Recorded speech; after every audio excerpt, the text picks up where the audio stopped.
Well, hello, everyone, and welcome to the Indigenous Collections Care speaker series entitled Rethinking Collection Stewardship. Thank you for joining us for the first of 4 webinars examining Indigenous-centered approaches to museum collection stewardship. This afternoon's webinar will focus on the intellectual care of collections. I'm Billy Smith. I'm a citizen of the Cherokee Nation in Oklahoma, and I serve as director of the Helmrich Center for American Research at the Gilcrease Museum and applied associate professor of history at the University of Tulsa.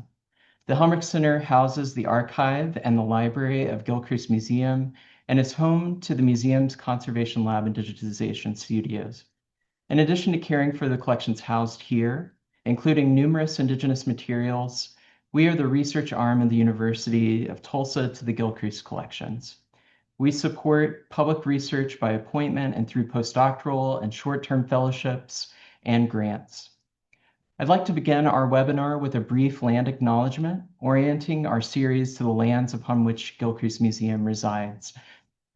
Gilcrease Museum is situated on the ancestral territory of the Osage Nation and Wichita and affiliated tribes, who were the original stewards of the land upon which the museum stands. As occupants of their land, we respect their individual histories and recognize their status as sovereign nations. In Tulsa, we also stand at the meeting places of the reservations of the Cherokee Nation and the Muskogee Nation, and in proximity to a total of 39 federally recognized tribes in what is now the state of Oklahoma. It's an honor to be supporting this excellent speaker series alongside the Indian Arts Research Center at the School for Advanced Research. And I'd like to take a moment to invite Laura Elif Cruz to come on and introduce herself and say hello.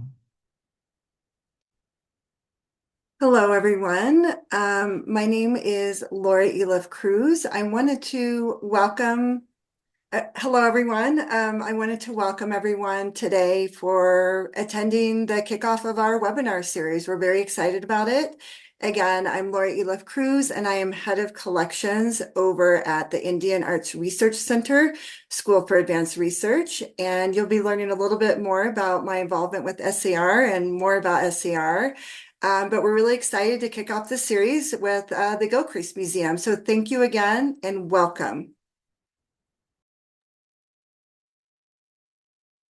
Well, thank you so much, Laura. A little roadmap as we get started. The first portion of the webinar will be a presentation on the Indigenous Collections Care Guide, its origin, its creation, and its use.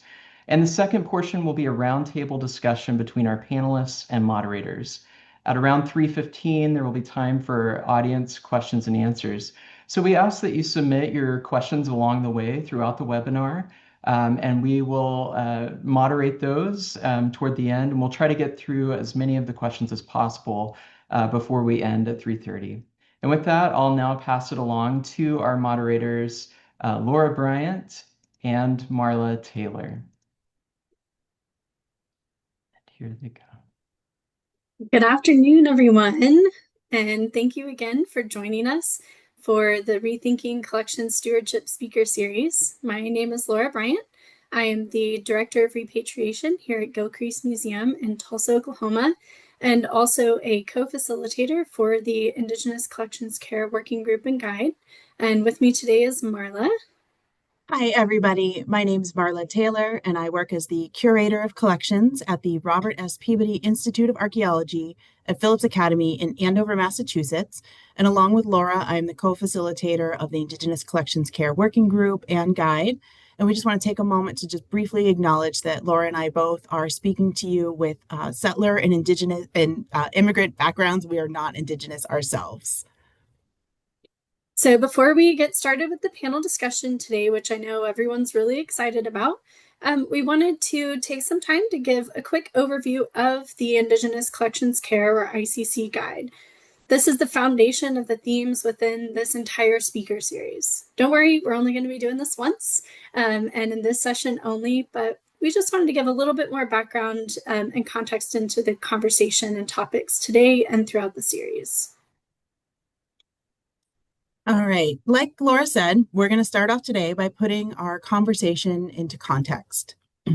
In our relatively short time together, we don't have enough space to share the full history of the complicated relationship between museums and Indigenous communities. But we want to talk about the fact that museum collections were often created through extractive, objectifying, and unethical practices of removing cultural items from Indigenous communities and instead ordering and placing them within museums and on shelves. Amassing and hoarding these tangible pieces of culture and controlling access to them has shifted an understanding and perception of who the public authority is, not just about these items, but about the people and cultures who made them. Over the past century, museums have established themselves as impartial institutions of learning and powerful voices within American culture on truth. But this dynamic strips power, autonomy, and sovereignty from the people who actually made the material that museums have used as the foundation of learning. Therefore, it's really critical that we acknowledge the framework for the complex, fraught, and often exploitative relationships between Native nations and museums and collecting institutions.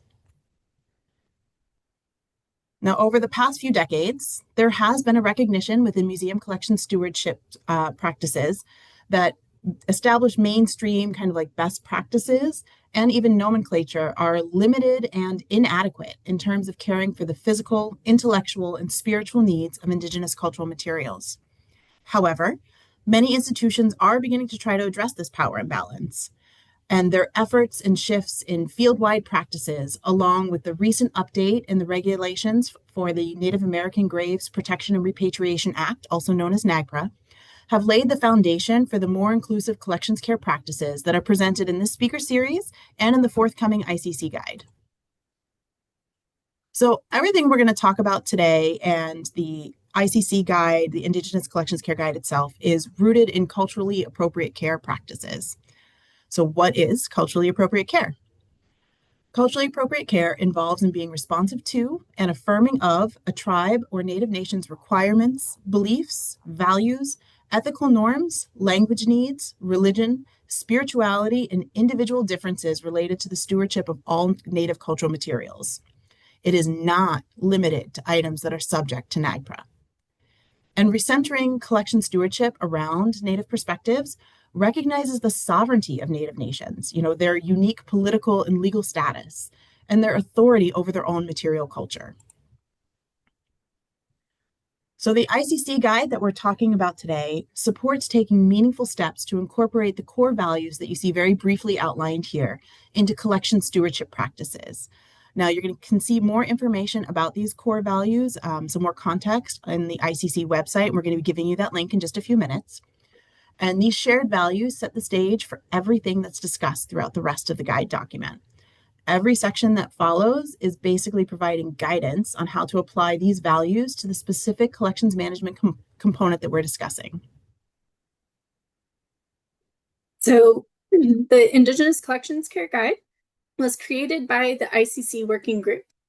The working group began meeting in January of 2021 and is comprised of a group of both Indigenous and non-Indigenous museum professionals and academics, collection staff, and NAGPRA coordinators.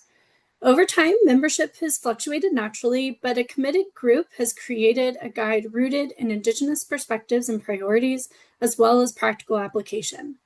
The names you see here are the current individuals who graciously share their time, knowledge, and expertise to create the ICC guide as part of the working group. We are deeply appreciative of their efforts and contributions. As a working group, we developed the goals and core values of what became this guiding document. We have met monthly over the last 5 years to discuss specific collections management topics that developed into and refined the language of the ICC guide. Consensus among the group on the voice, direction, and stance of the guide was extremely important, so we made an effort to ensure everyone was on board with the positions taken within the guide. Some of the sections were much more challenging to write than others. This guide is meant to bridge worlds, and when the language and perspectives of these clash, this can be especially challenging. Different perspectives, experiences, and opinions were shared in a safe space, and though these occasionally led to disagreement, we were really lucky that all group members approached these meetings and each other with respect, professionalism, and empathy. Each month, Marla and I would facilitate the discussion and focus on particular sections within the guide, whether brainstorming ideas or workshopping language. We would then draft and edit language based on the feedback that we received and then bring it back again to the group. We maintained a transparent and open process, and all group members had full access to drafts of the guide, as well as all meeting notes and recordings. As we neared the completion of a first draft with our working group, we needed to think about the further life of the document and the funding that a thorough review process of it needed. We were lucky to find a natural home at the Indian Arts and Research Center at the School for Advanced Research in Santa Fe, New Mexico, the same organization that supported and produced the guidelines for collaboration and the standards for museums with Native collections. Both of these incredible resources really complement the guide beautifully and are both already available for free on their websites. In 2023, the ICC partnered with SAR and received an IMLS National Leadership for Museums Grant Award to fund the robust review and finalization of the guide. These funds covered the honoraria for reviewers of the guide, the graphic design process, and the printing of the manuscript. It has always been our priority to make the guide free and available to all, and we are grateful for the grant funds that help make that and this speaker series happen. As part of our process, we hosted 8 content review sessions, 6 with representatives and citizens of Native nations, including some of whom are not federally recognized, and 2 with museum professionals in the field. In total, the ICC guide was reviewed by over 120 individuals. After every review session, Marla and I and the ICC working group engaged with every comment, each piece of feedback, and all the survey results that we received. Throughout the process and between each session, the guide was heavily edited based on those comments. Therefore, participants in review sessions progressively saw a more refined version of the document. We have lots of statistics from the surveys and interviews related to these review sessions. However, we wanted to share a snapshot of the feedback. As you can see here, the vast majority of individuals who engaged with the guide during the review felt that the recommendations were realistic and that the guide would be an important part of their practice moving forward. We are grateful to those 120 people who participated in the review of the guide and provided feedback. We want to especially thank those listed here who have been previously involved in the working group, provided case studies, and/or contributed significantly to shaping the content and direction of the guide. We also wanted to take a brief moment to thank Neevan Southall, our graphic designer and illustrator. Their hard work is making the guide come to life visually, and we can't wait to share the illustrations with you. Okay, with all of that context, right? What is the Indigenous Collections Care Guide? Well, the ICC Guide provides a framework to respect and recenter collection stewardship practices around the needs and knowledge of Native American and Indigenous community members. There are not explicit instructions on specific care needs or practices, as these can vary by community and in some cases within a community. That's what consultation is for. Instead, the document serves as a bridge between Indigenous community perspectives and traditional museum collections management practices on the individual and institutional level to engage in a conversation about culturally appropriate care. And the language that we've used is really a translation between these two perspectives and does not cleanly reflect one voice over the other. Now, we want to take a moment to acknowledge that repatriation is the first priority of nearly all Indigenous communities when they interface with museums.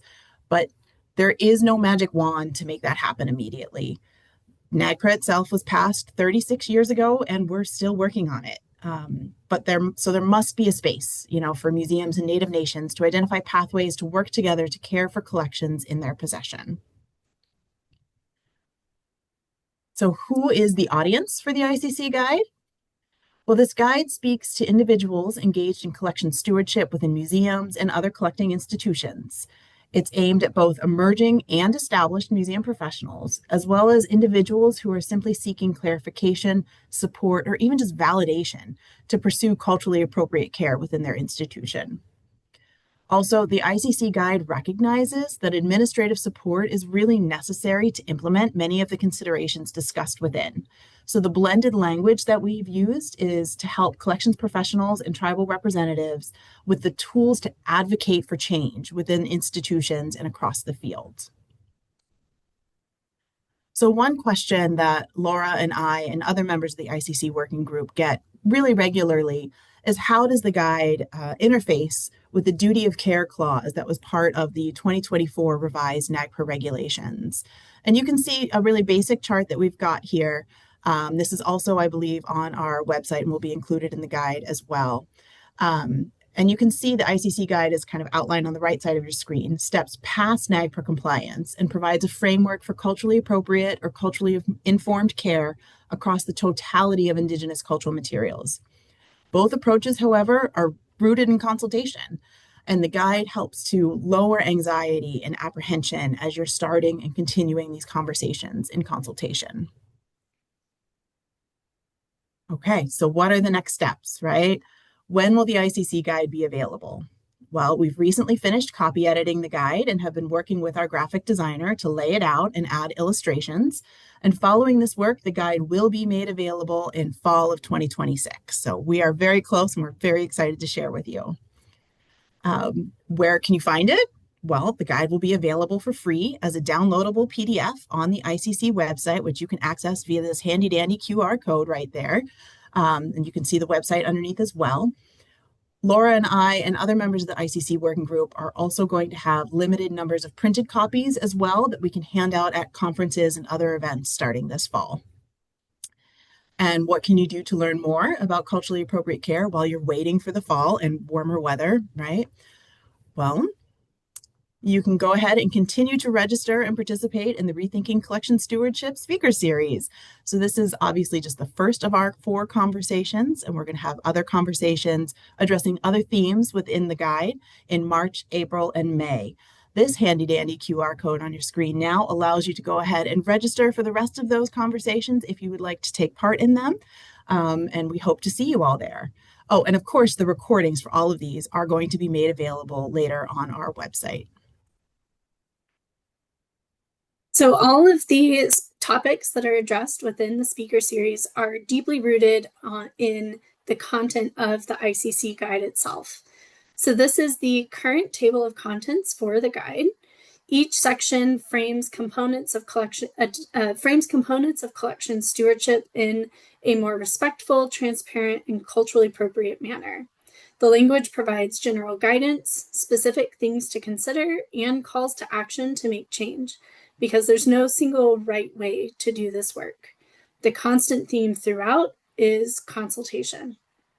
It is important to note that the approaches and practices outlined in the ICC guide can be initiated on any level and then become integrated into the foundation of a larger institution through policy, language, staff training, and continuing education. So today, our conversation is going to focus around the concepts explored in these 3 sections of the guide, those that directly address the intellectual care of collections. These cover topics related to the information, data, and derivative works of collections items and how these are managed, accessed, and used by the museum, researchers, public, and Indigenous communities. So now we are going to transition from the PowerPoint presentation, and I'm going to ask our panelists to come online to bring their lovely faces to the group.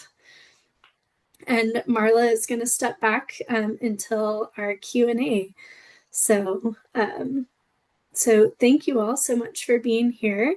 I wanted to start off by letting each of the panelists introduce themselves. You can tell us a little bit about yourself and about the institution that you represent.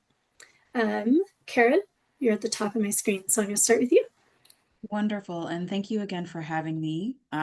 Sorry, I have a little bit of a delay in my internet. Apologies, everyone. Thank you all for having me today. I'm really excited to share my knowledge, but also learn from all of you wonderful speakers as well, and to hear the questions everyone has for us today. So my name is Kara Vetter. I'm the Senior Director of Cultural Resources here at the Museum of Us in San Diego on the ancestral homelands of the Kumeyaay Nation, who have stewarded this land since time immemorial. I wanted to give a brief history of the museum. So were created for the 1915 Panama, California Exposition. And so we are thoroughly part of the colonial imperialistic endeavor of museums historically. And it's only been recently that we've been working to turn that ship around. As far as the makeup of the holdings that we have, the cultural resources that we have, we were a global encyclopedic collection for a very long time, although in the 1960s we flipped into more of a collecting from a Western hemispheric approach, but we still took in anything and everyone as well. We do have ancestral remains that we are working with many communities to repatriate, and then we have many, many belongings that were also in that process as well. I've worked for the museum for over 10 years now at this point, always within the Cultural Resources Department. And I've learned a lot about how we do this work, and I'm looking forward to learning more about how to do that work better. Thank you, Karen. Megan, would you like to introduce yourself? Sure. Hi, Cherokee. Wenziani Meghan. Hello, everyone. Tepewe Nilakakoki. Thanks for being here today, and thank you to Laura and Marla for inviting me today. It's my honor to come and discuss some things. I'm a non-citizen member of the Myaamia community. I'm the manager of the Myaamia Heritage Museum and Archive for the Miami Tribe of Oklahoma. We're located in the very far northeast corner of Oklahoma, in an area that's headquartered 9 different tribes in our county, 10 with jurisdictional areas. So we're in a highly intertribal area. We're a fairly young tribal archive in terms of, I guess, subjective. I've been here 18 years, and I was the very first archivist to join the Cultural Resources Department here at the Miami Tribe. I think I'll stop there, and if there's any questions that you have about our institution, I'm happy to answer. Thank you, Megan. Evan? My name is Evan Mathis. I'm a terrible public speaker, just to set everyone's expectations. I'm currently serving as the Director of Collections and Exhibitions at Zalagi Idiofiyahi Igudzeli Uweti Ashwanikototi. Our English name of our institution is Museum of the Cherokee People, and we were formerly known as the Museum of the Cherokee Indian. Our museum is located on the Fala boundary in what is now Western North Carolina. The Eastern Band is one of 3 federally recognized Cherokee tribal nations, and the Eastern Band specifically has been federally recognized since 1868. But it's important to note that the Eastern Band has been here for time immemorial. Archaeologists have proven that Cherokee people have been here for a minimum of 15,000 years. So it's a really special place to be working in. Our museum was established in 1948 by a local non-native businessman named Samuel Beck, with a primarily archaeological collection. We currently steward 7,142 objects, 10,417 photos, 15,045 archival materials, and a library collection of 6,751 books. Although our museum is a 501c3 nonprofit, we are the Tribal Museum of the Eastern Band as designated by the Tribal Council. And obviously, we try to serve all 3 federally recognized Cherokee tribal nations. Our primary audience is the Eastern Band, and we also want to bring our non-native people that are interested in Cherokee culture along with us. Great, thank you all so much. So today we're going to be talking about topics related to the intellectual care of collections. And so I have some questions prepared, and so we'll kind of work through some of those, but we want this very much to be a conversation. So feel free to interrupt with your own questions, and we'll kind of get this conversation started.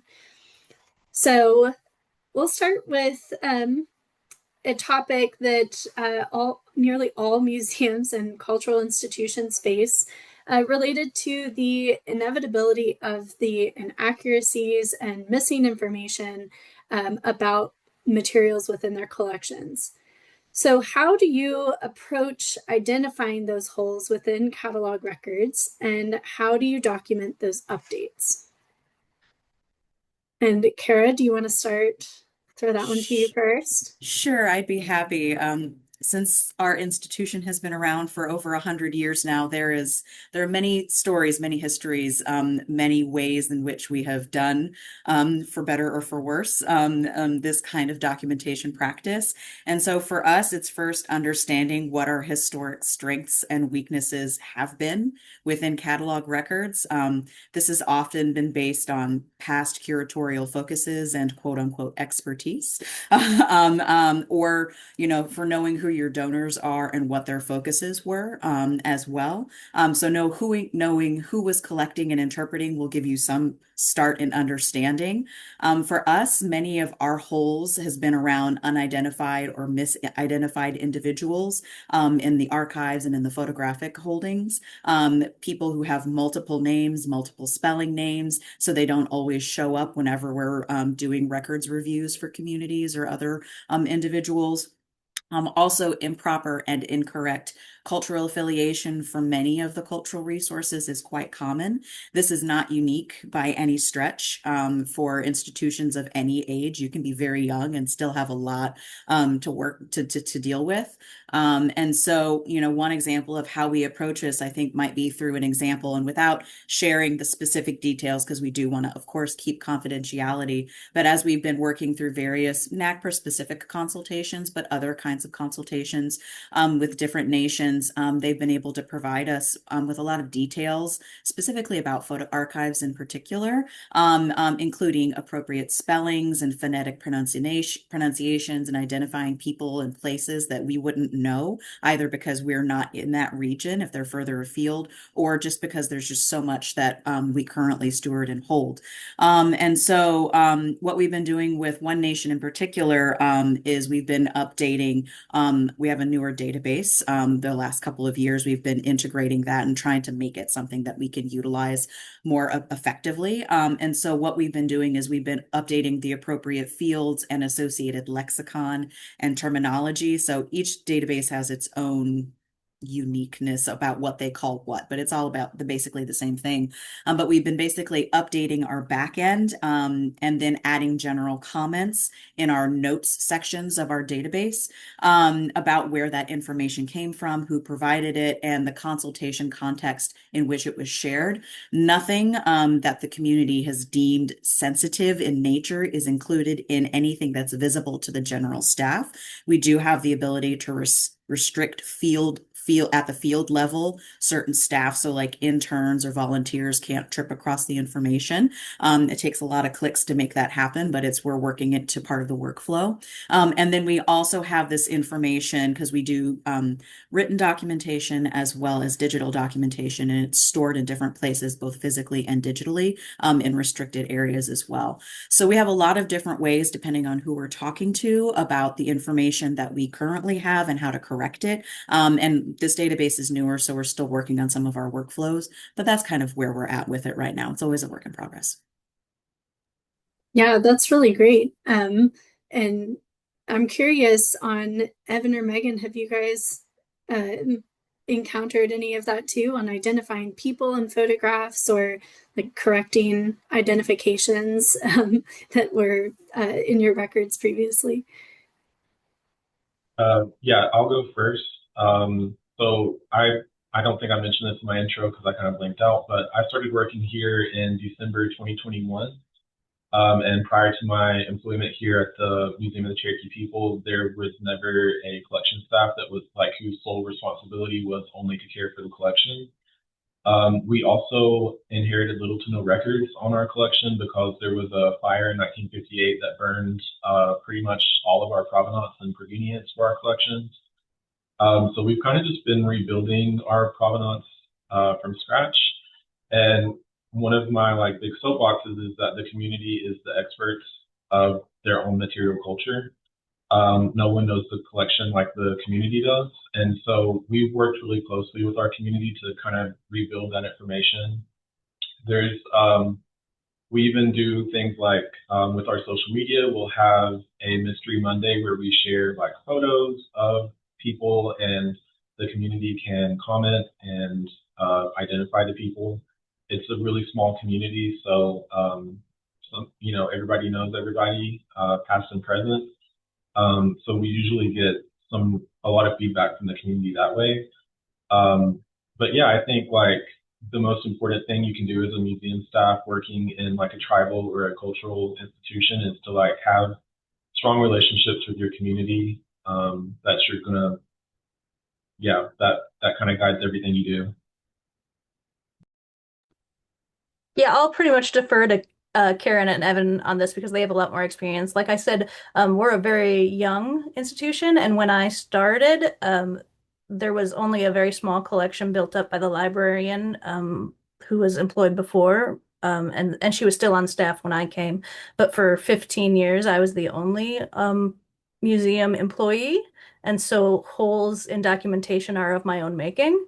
And Within the past couple of years, we've actually done a collections move to a new storage building and the Myaamia National Archives. And so I'm finding more and more maybe some deficiencies of my own that in documentation over the past 15 years has been a very good opportunity after the collections move to go back and kind of audit where all of our case files are and making sure that everything has moved. And as we're rethinking strategies for housing and location storage and all of that, it's been a good opportunity. But I'll admit that a lot of the documentation that I thought maybe was all there, 15 years later, it's my own mistakes, but taking the opportunity when we have it to see how we can improve has been good.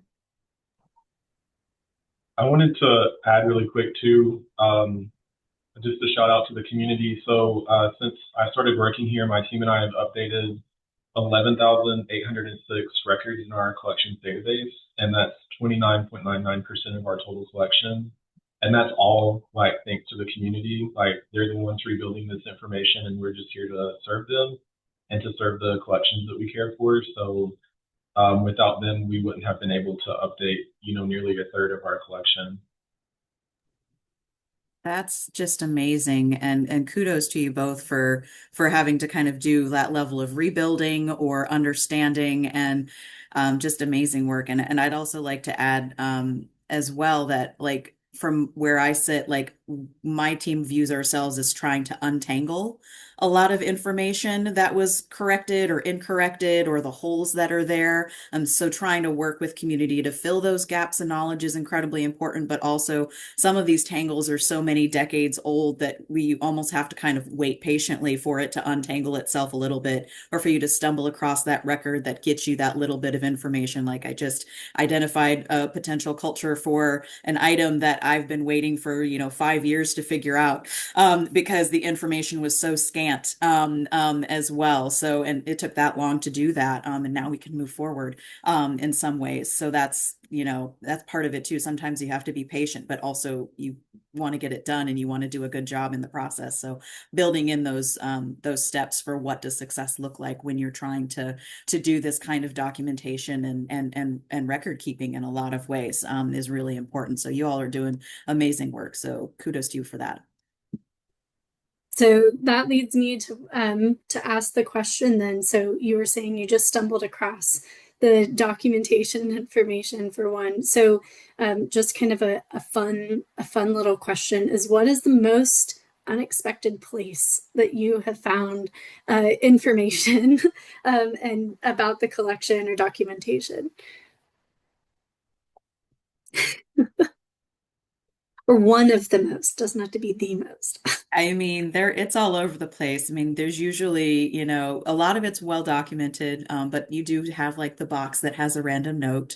But I think one thing that's happened to us recently is finding information in other people's files and other institutional files and other organizations' websites and about their history pages.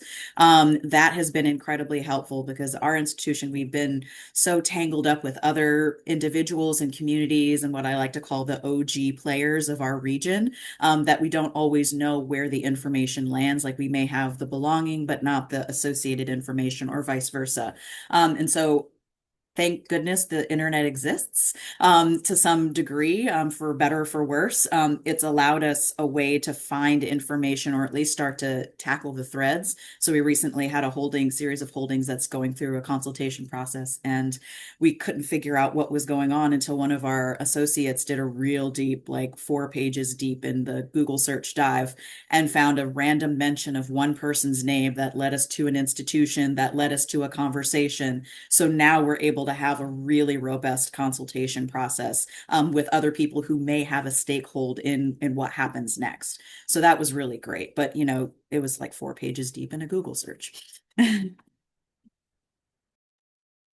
Yeah, I was going to say other people's institutions. I do a lot of research in other libraries, even the Gilcrease, the Oklahoma History Center, things like that. We've found papers that have been separated from one another, or we've also had things come up on eBay, public auction, tips from other tribes. That's also one, like making sure that we have relationships with the tribes around us, because we're all pretty friendly with each other, but like knowing when things come up to refer them out to our neighbors. And they've done the same for us as well.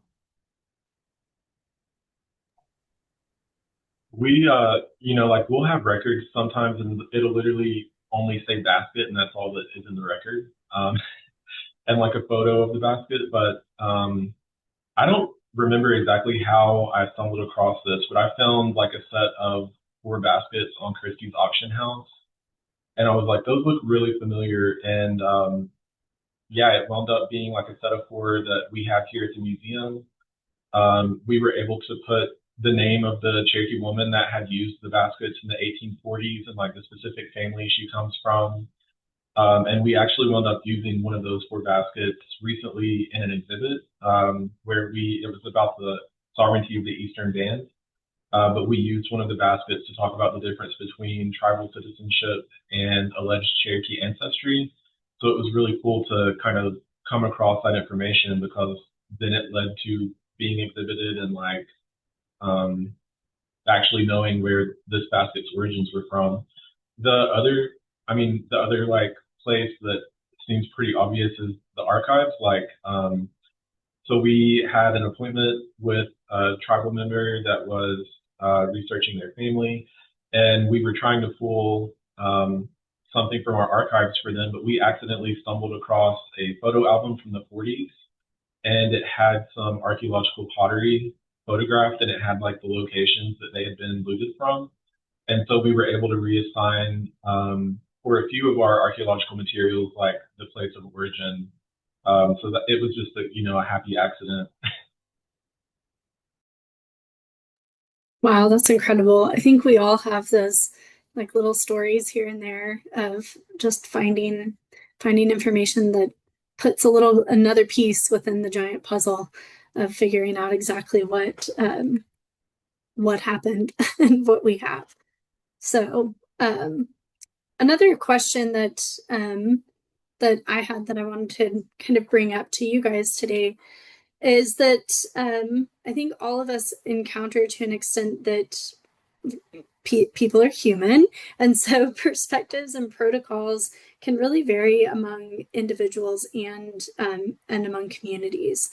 And within our role at an institution, it can feel challenging to incorporate and address the languages, terminologies, and identifications that are shared by multiple individuals, especially if there are discrepancies, even within the same community, let alone when you have multiple affiliations.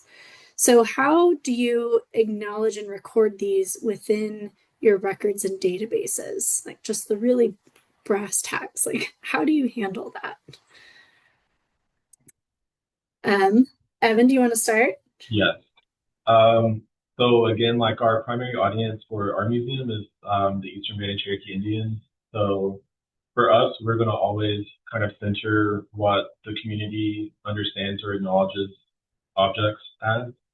And in some cases, like there are objects in our collections that are labeled by their Cherokee name, and I actually don't know what the English or the scientific name for some of those objects are. So they're kind of exclusively in Cherokee language, I guess, or what the local community would know those objects as.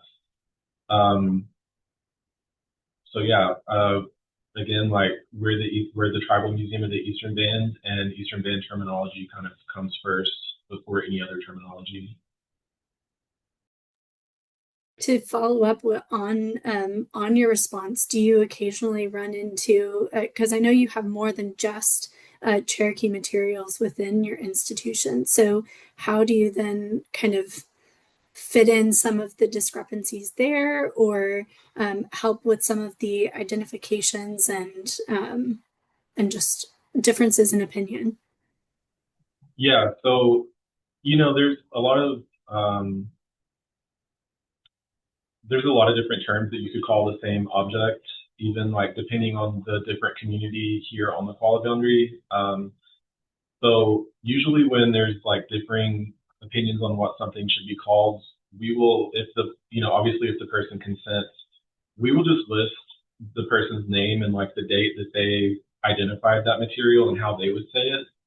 And I think that kind of puts it into perspective when other people are looking at it. And if they have a different term or a different understanding of that material, we can always update it. We update our records pretty much every day here. And then again, like your connections to other tribal communities are also very important because we do have materials from all over North and South America currently.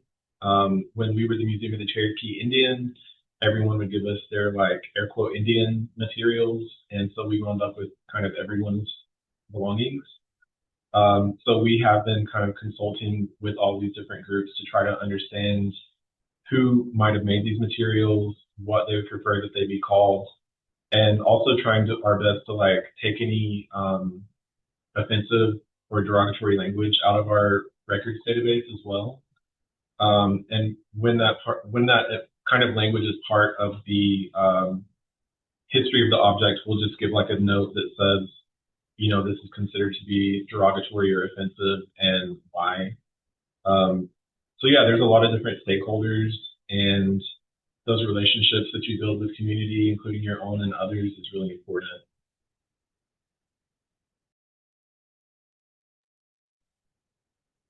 Yeah, For thank us, you. I think it's really important to trust those that have the most experience, and that's who we tend to go to first. And a lot of times that is somebody who's an elder, but a lot of times that's not always correlating to age, but maybe those who have done the most research, who've been practitioners the longest, definitely listening to practitioners of the arts, specifically like doing ribbon work or different traditional arts. They're going to know more about the materials and the tools used, and have generally done a lot more research in other collections. And then listening to other researchers or historians that we might have partnerships with. And we use Mookadoo as a forward-facing online database, and I know that Mookadoo allows you to have more than one community member record associated with a singular object, and we haven't had to use that a lot yet, but it is definitely something that we know is there, so that if you have maybe a narrative or a reaction from different members of the community that are even at odds, you don't have to necessarily verify one or the other. You can just have the information documented for both sides.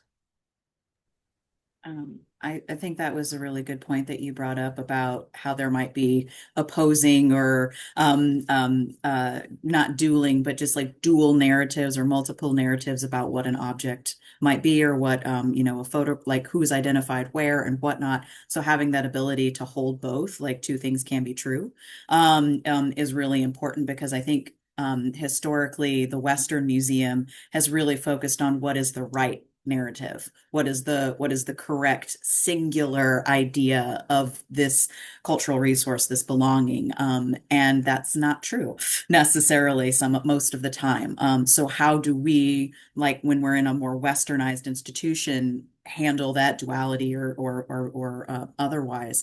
And so like you said, for us it's deferring to the folks who know best, the communities, like, and then being very transparent about what we do know. So part of our process is sharing as much information as we have available at our fingertips at the time, even if there are discrepancies, inaccuracies. The whole point of consultation and conversation is to either correct or at least acknowledge that there's something going on there that needs to be discussed. And it may not be solved in that moment. It might take weeks or months or even years before, anyone can either come to a consensus or just agree to disagree. It hasn't really happened very often, but really we've found that being transparent and then trying to share, all right, this is what our documentation processes can do. This is what our database can do. We don't have an online forward-facing database at this point, although that's the hope for the future. So thank you for bringing up Mukurtu. It is a wonderful tool as well, and it's something I hope that we're able to incorporate. But for now, it's correcting where we can, holding space for that multiple perspective, and we're really lucky that within our database and our documentation practices, we can have multiple fields in certain areas that say, one community says it's this, another community says it's this. How do we hold that as well? And then, as always, before anything goes on display or is used in a program, like that's part of the conversation as well, as how does this show up on the label as well, so that we can move forward effectively. So I like how you guys are already kind of bringing up a little bit that online portal of what do things look like when they are forward facing, and how do you share information, and when is it appropriate to do so and when it's not. There's definitely a growing expectation across the field that institutions start to share their collections and images and records online. And so, but as we also know, like with some of these materials, it's not always appropriate to do so. So can you guys maybe speak to some of the process of review that's in place before materials or images or records and information become available to the public and accessible online? And Evan, do you want to start us off with that? Yeah, so I actually have the opposite problem in that a lot of our collections was already online when I began working here. So we have kind of been working really hard to remove images or culturally inappropriate or culturally insensitive materials from our websites. We never like fully delete the record, like we want people to know that we have it, but we will put, a line in the description that says it's restricted and who specifically it's restricted to, and then remove the image. We do still store the image in a different database, and that way we still have access to that information if we need to pull it, but it's not publicly accessible to everyone. We also work really closely with our with the EBCI TIPO office. Thankfully that's a resource that we have, and they kind of help us with figuring out what should be restricted and what shouldn't. Unfortunately, our museum in the past was used by other institutions as a reason for why they should not work with our EBCI TIPO and why they shouldn't have to repatriate or remove images or remove objects from view. And so we never want to be the reason that an ancestor doesn't come home, or that a piece of funerary pottery or something like that is left out for the public to view. So we've had to do a lot of reconciliation in our own records with that. Currently, we only have 135 materials restricted. I expect that number will go up, but that's only like 0.0034% of our collection. So there's always the people that are like, well, if you restrict everything or you give everything back, what's going to be left in your museum? It's not even 1% so far. So there's going to be plenty for museums to hold on to, even if you do what is culturally responsible for those materials. Not everything is supposed to be in a museum, and not everything is for public consumption. But I will say too that we're actively adding online materials to our database every single day. So we're definitely adding a whole lot more than we're taking away. So I think that that's kind of an unrealistic argument for mainstream museums to use at this point. There's plenty of stuff in museums, and it doesn't all have to be there, and it doesn't all have to be on the website. Meghan, do you want to speak a little more to your experiences with Mukatu? Yeah, sure. The way we've done it is that we set up a protocol specifically for our review team so that as we have projects that are completed, we can forward or kind of set up a project or set up a workflow with our review team to go in and look. And that's not even necessarily always to review for cultural sensitivity, but even just to have a non-museum perspective on what the information you've put up to see is that confusing to anybody? Is there things that they would like to see that maybe aren't recorded? And then if they are given a green light, then we can just switch the protocol from a private review team to a public access protocol, or perhaps even like something that could be switched to a tribal member only protocol. Like Evan said, almost 100% of our information is going to be or is already public access. There's not a lot of items that require any kind of restriction. And a lot of times, if we know that it is something that is highly sensitive, we don't even put a record for it in Mukadu. And we only hold it for maybe kind of in-person consultation with museum staff. Our review team consists of our museum staff, NAGPRA representative, history researchers, and language as well. Someone from the language team also, if there's a language component, which there is quite a bit of language incorporated into our Mukadu records. I just want to add really quick too, we don't have anything in our collections that's restricted to the 3 federally recognized tribes. I think there's maybe one archival material that's restricted to a specific family, and that's a restriction that the family placed on that when they donated it to the museum. So I think it's important to say too that there's nothing that's restricted to tribal members. We just have to schedule an appointment for them to come in and view those materials. But yeah, I think that was an important thing to say, and what Meghan said made me think of that.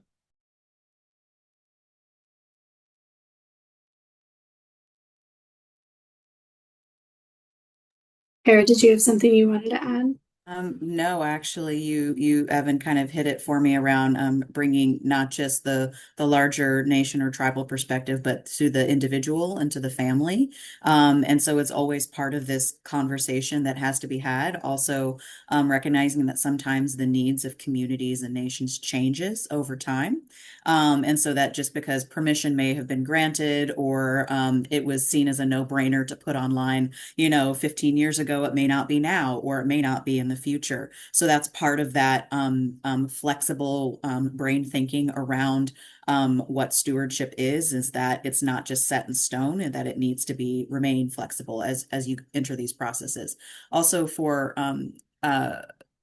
museums, that if you don't have a forward-facing public database, that doesn't mean they can't go online. You might be working with other nations or other institutions through consultative processes as well. And so we've recently had a request to do that with a community. They have their own outside of their community kind of archive of where is all of our belongings at. They're not interested in repatriation at this point, so they want the public, the people, to know where everything is. So we're kind of just starting to work in those processes and what that looks like. So more to come there. But that's also another viable alternative, should that be something that communities wish as well. And then whenever you started restricting some of the records and taking things off of being online and whatnot, what were people's overall reactions? And was anyone really upset because they suddenly couldn't see an online record that they were looking for or anything like that? What kind of feedback did you get? Yeah, so again, like we haven't taken anything off. Like you can still see the record and you can still see that we have it. You just can't see the image. And any kind of information that was culturally sensitive, we moved to the notes to where that information still exists, but it's not for the public to see. We actually got a lot of cultural leaders that appreciated that we did that. So I personally haven't heard of any negative feedback from that, but that doesn't mean that there isn't any negative. I'm sure that, again, like even though the Eastern Band is only 16,000 people, it's still a really diverse community, and there's a lot of different opinions that you have to weigh. So I haven't heard of any negatives, but that doesn't mean that none exist. I wanted to ask, this just came up recently for myself about generational divides around technology, without sharing any sensitive information, of course. Like, have you all noticed any shifts in your time working where you work and with the communities that you're working with? Any kind of like generational shift in what access looks like or expected notions of access?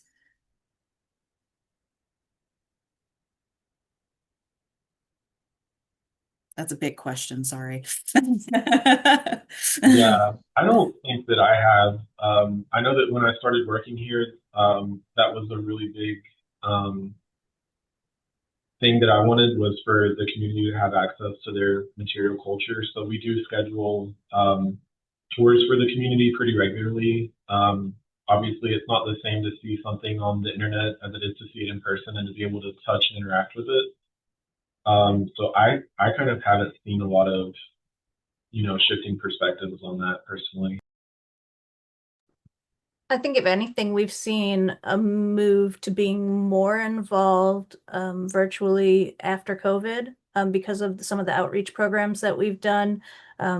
We see people become more technologically adept, and I'm speaking specifically of maybe perhaps some of our elders who might still have some difficulty navigating complex systems, but are we can write blog posts and they're able to follow links and we can present information online in a way that perhaps was just kind of scoffed at before.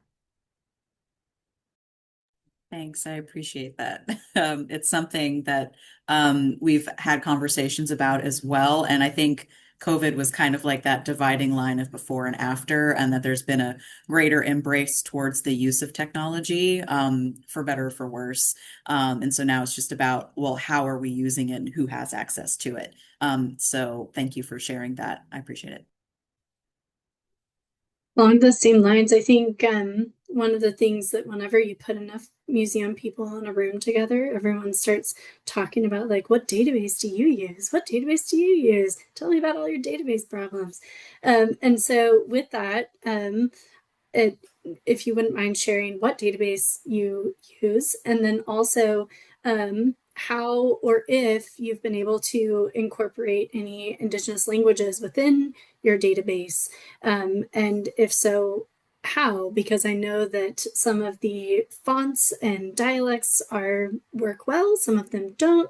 So what have been some of your experiences with that and any solutions that you've come up with for that?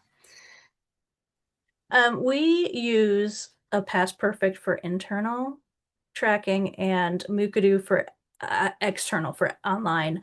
And we really struggled with that, being able to find something that worked for our mixed collection because we are archives and museum. And we would find something that worked really well for museum or something that worked really well for archives, but not really a lot that covered both. And so that's the way we're making it work for us. And we have a really robust language revitalization program at Myaamia. And so we do insert a lot of language into both sides. And I think it's important for us to establish that language at the outset while we're doing the cataloging or intake or anything like that when we have new collections come in, because it's better for our own education, because as we're assigning language, we also have to learn that language and use that language.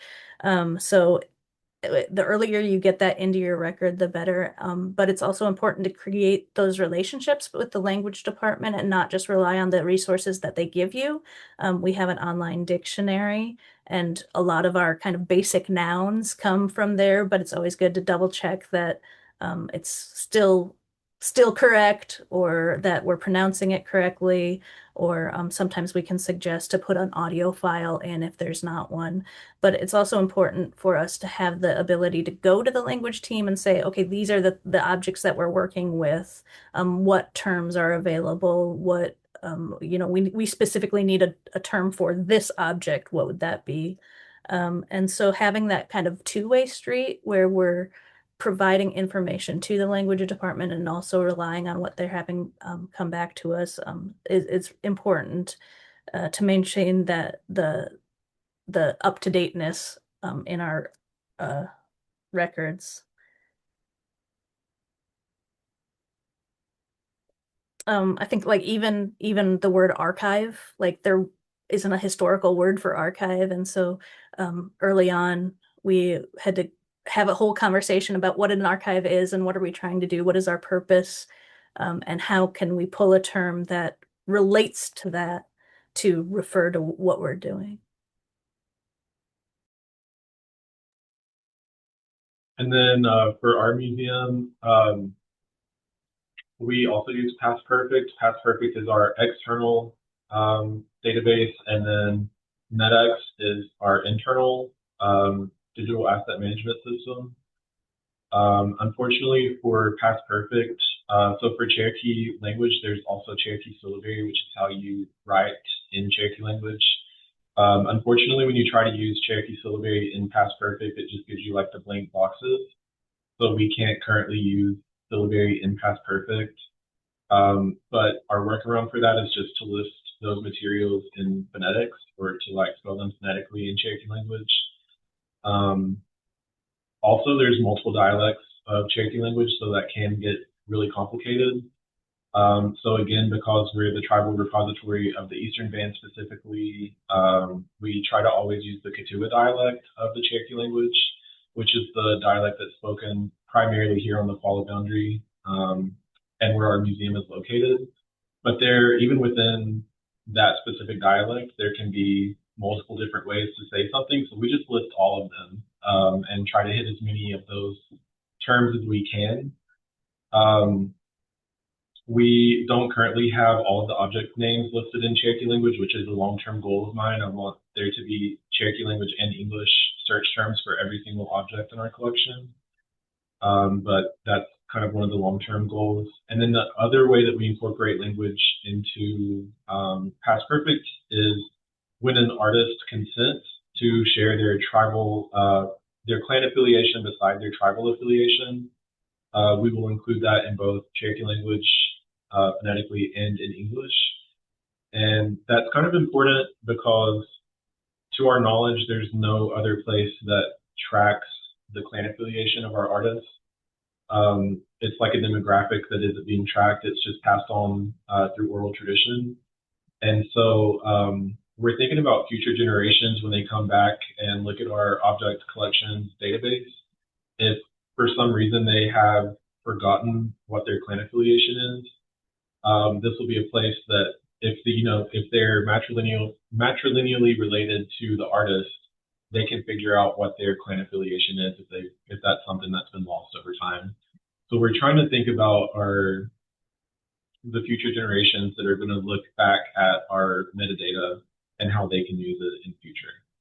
But that's all in Cherokee and English.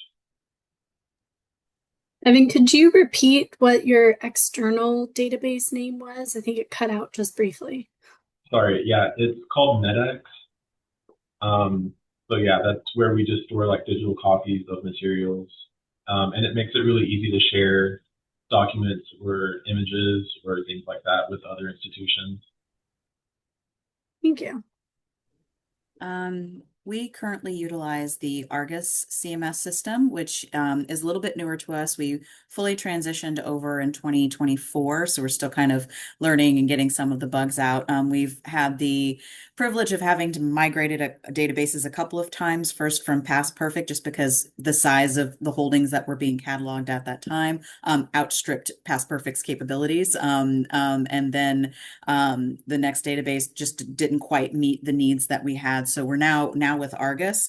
So we've had some data cleanup and things that we're working through, as you always do with database migrations. But we really like it. It's very flexible. It's a little overpowered for our needs currently, but there's great value in what it can do. So we really like it for that. How Indigenous languages get incorporated to the database for us at this point, it's largely through cultural object names in particular. We haven't really run across issues with Unicode or others yet, but that's just because we haven't really broadened out super geographically from where we are. So right now it's not been an issue, but I can predict that it will be. And so luckily, the customer service folks at Argus, I'm already have a list of here's some things that I would like to have questions asked and answered. What are you doing? How do you incorporate language? How do you do these special characters and fonts? And how do we make sure that that's part of the core functioning of our database? So we're not quite there yet, but I can predict that it's going to be a thing. So I'll definitely be tapping you too for guidance and how that works as well. But that's what we're at right now. But we do have a special separate field from our, we use Getty AAT, the Art and Architecture Thesaurus for our standardized English object names. And so, but above that, within the Argus database, we have a cultural object name field. So that is the primary field that you see whenever you pull reports, whenever you do database or you do other entry work. So if there is a known name, it's put in there. And then the AAT vocabulary is secondary. You can search by both, but the cultural object name is what sets it up as primary. And then every other field is usually free text, if it's not a lexicon associated field, so that you can pretty well, if you can't type it, you can at least do it phonetically as well, depending on, people's names or other information that's shared as well. So that's generally how we tend to do it, but I am looking for ways to streamline it and make it a much deeper functionality of the database. That's great. At some point, if each of you, a lot of people are asking for you to actually spell out your databases. So at some point, if you guys feel like putting that in the chat, great, no pressure. But I think a lot of people would appreciate that. Everyone always loves mining different ideas of database preferences, and thank you all for sharing your perspectives. I think so. Each of you has really had a lot of differing and interesting experience on incorporating and kind of playing with the importance of the naming of particular items. And so I wonder if you can speak a little bit to what kind of impact the using those native names of these particular items, using the languages that are associated with them, has had on your institution, or even you personally when you go to interact with a record or an item, and what kind of ripple effect that you see within your institution, but then also in the field.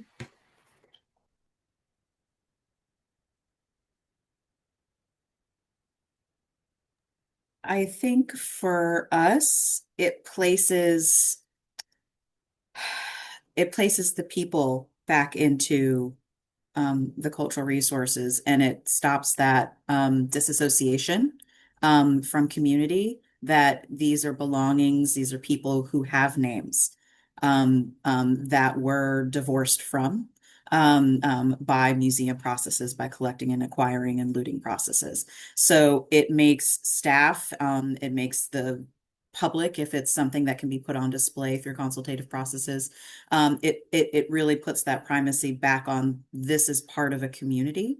And I appreciate that, because I'm starting to think more in what the community calls an item. or a belonging. It puts it there rather than it's a collection of baskets. No, it's this instead. And so we have so much that there isn't one word for everything as well, but learning how to think in that way has been a gift, and I really appreciate it. I think something that we've seen that's significant is that it takes time away. Like it takes things out of the time space that's this is old and this is new. Just like for an example, because that's a really weird way to explain it. Like the Myaamia word for moccasin is moccasina. Like that is the word that we use for that beautiful ribbon worked piece of leather from 1600, but it's also the same word you use to put on your shoes to go out the door in the morning. Like, and so it takes like the fact that these are something different than you do today out of that space. And that's, I mean, it's kind of a silly example, but we see that over and over again where a word that was used for an object in the 1700s and the 1800s is the same for something similar that you're using today. And I think that's a really good connection, especially for our kids to make. That, you know, that blanket or that robe is the same thing as your jacket, or, you know, your rabbit skin or is the same as your throw on your couch. It makes connections that you don't think of just by using a Myaamia word. And then for us here at the museum, I don't know if I mentioned this in my bio. I meant to. I am a community member, but I'm not an enrolled tribal member, and I'm not a fluent Cherokee speaker. And one of the things that we hear all the time here is like the air quote, the language is dying. I think the number of fluent Cherokee speakers here on the Call of Boundary has fallen below 130 fluent speakers the last I heard. I remember when I was in high school, it was 220. And so we're losing fluent Cherokee speakers or first language speakers at a pretty rapid rate. But we're using this language every single day. It's not dying. It's still being used. And the more we're exposed to it, I think the more that it's going to be perpetuated into the future. And I think if you see it every day, it kind of sticks in your head. And like, I can remember that a basket is called a talubza, or I can remember that moccasin is dilashulo. And I think that's important for us to be exposed to it as much as we can. And I think, you know, museums should be using these Indigenous terms and should be perpetuating that. But yeah, the language is not dying. I don't think that it ever will. And I think that when we shift our perspective on language use, that it'll start coming back the way we want it to. Great. Well, I think that's a good place to pause this part of our conversation and go to the Q&A. And so I'm going to ask Marla to come back on because I know she's been kind of monitoring what's been going on in the Q&A and in the chat. And so, Marla, do we have some questions from the audience? We do. We definitely do. So this is the first question that came up earlier when y'all were talking, and this isn't directed to anyone in specific. There were questions when we were talking about sharing collections online and looking at images of individuals and kind of getting the correct attribution of the individuals in the images, and kind of in that whole space. How do you interface, or how do you care for collections when there are historical images with people? If you don't know that person's name, is it okay to share that image online? Are there any implications around copyright or intellectual property? Or how do you reconcile different views on sharing images in the first place? That maybe an image of somebody who is deceased, you know, whether they were certainly alive in the photograph, but have passed now, should that be shared? And kind of how do you work with that, or have you had any experience with that?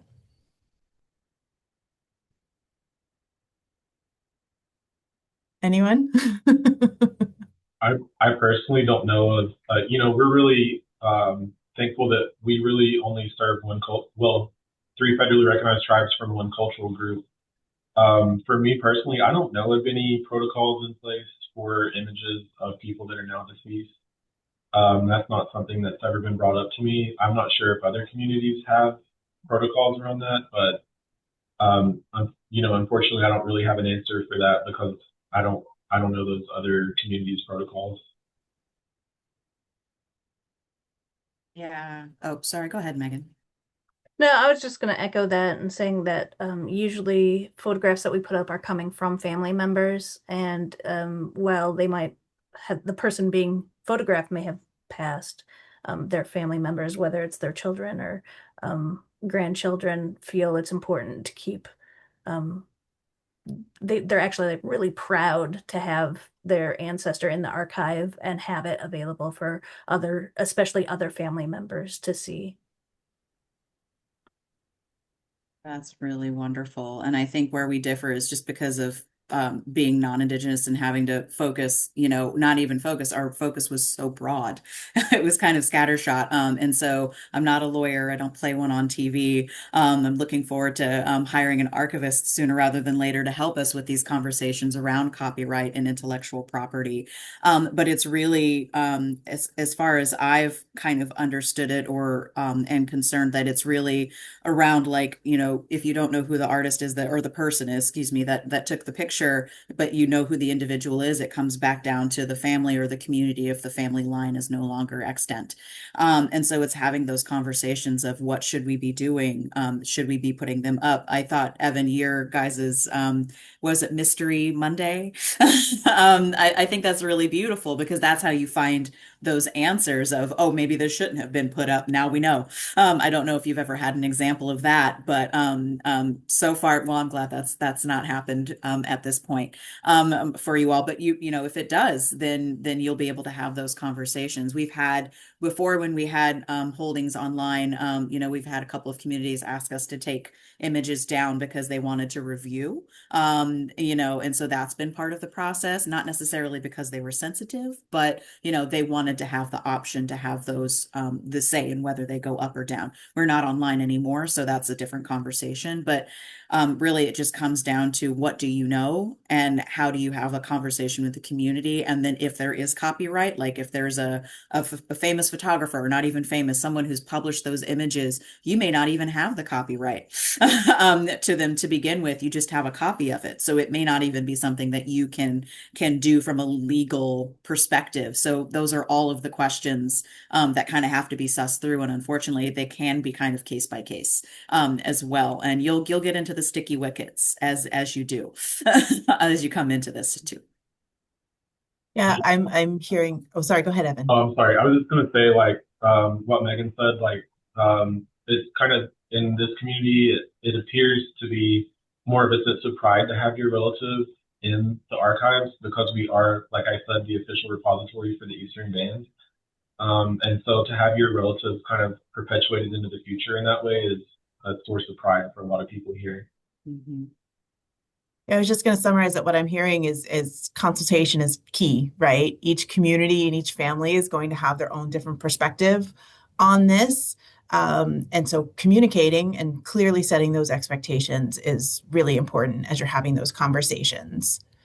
I wanted to go back to the Mystery Monday that Kara just brought up again, because the question we have here is how have Evan and Meghan specifically communicated or advertised the digital information that you're offering as part of your collections works to the communities that you're working for?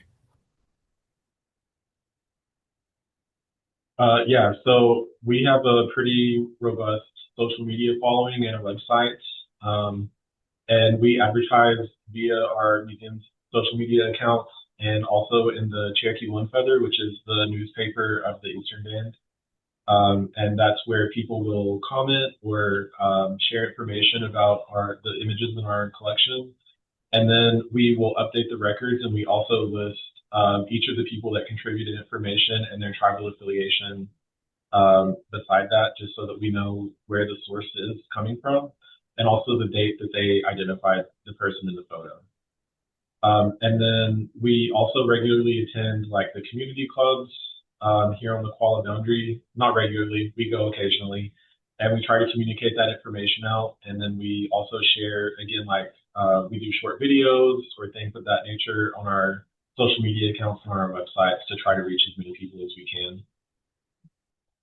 Yeah, our tribal newspaper is a really big one for us. Every edition I'm writing something about a project or a collection that we've come in that has come in or that we're featuring a particular type of object.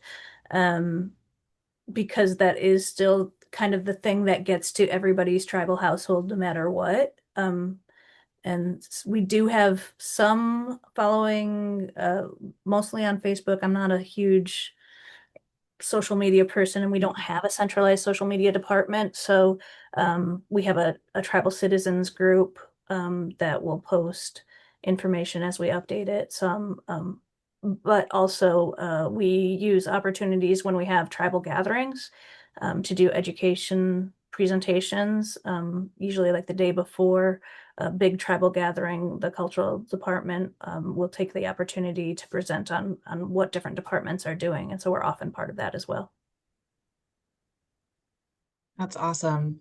I think that's great. And a lot of people are reacting really positively to this.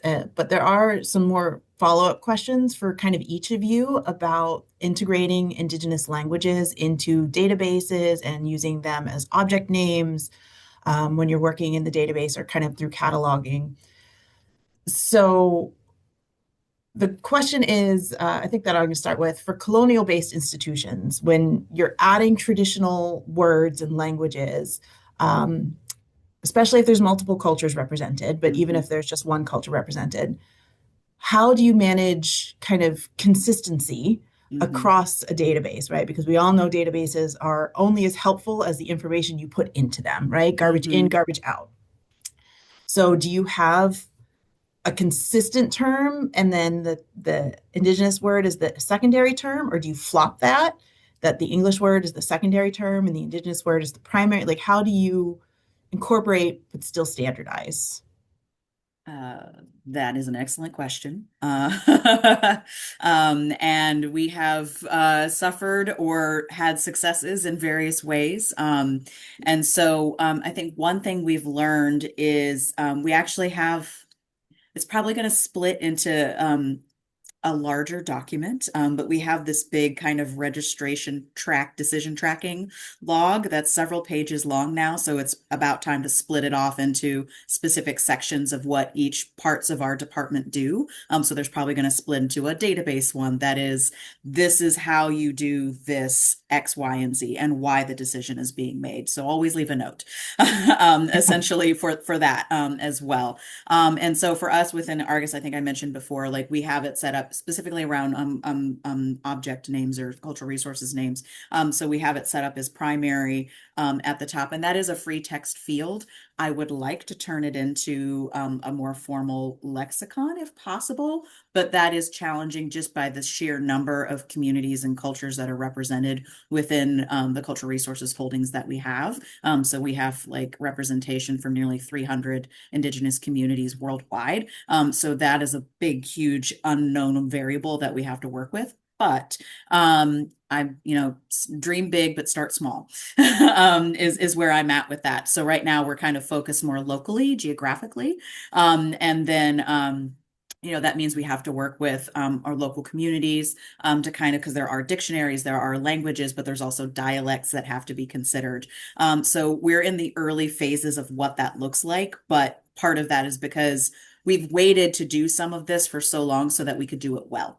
And so we're in this process right now. It's called the Homeward Project, where we are working on improving our repatriation and consented stewardship efforts, where we can dive deeper with home communities to have these conversations around what do you want? So that will then serve as a template for how we build that out with other folks. And so what we're at right now is it's a free text field, but in our registration tracking for the database, database. If you're doing it this is how you do it. If you have a question, it needs to go back to the authorized registrar or whomever's in charge of the database to make sure that there is that rigorous double check back and forth. And so we're still building it out, but that's where we're at. And then we have, the Getty AAT as secondary, although we do search by it primarily, but the community name always pops up first. And you can search by that as well. Hopefully that answers the question. So we're learning as we go. Yeah, and I think you guys are sparking some other really great questions from people right at the end here. And so I'm not going to be able to get to everything, unfortunately.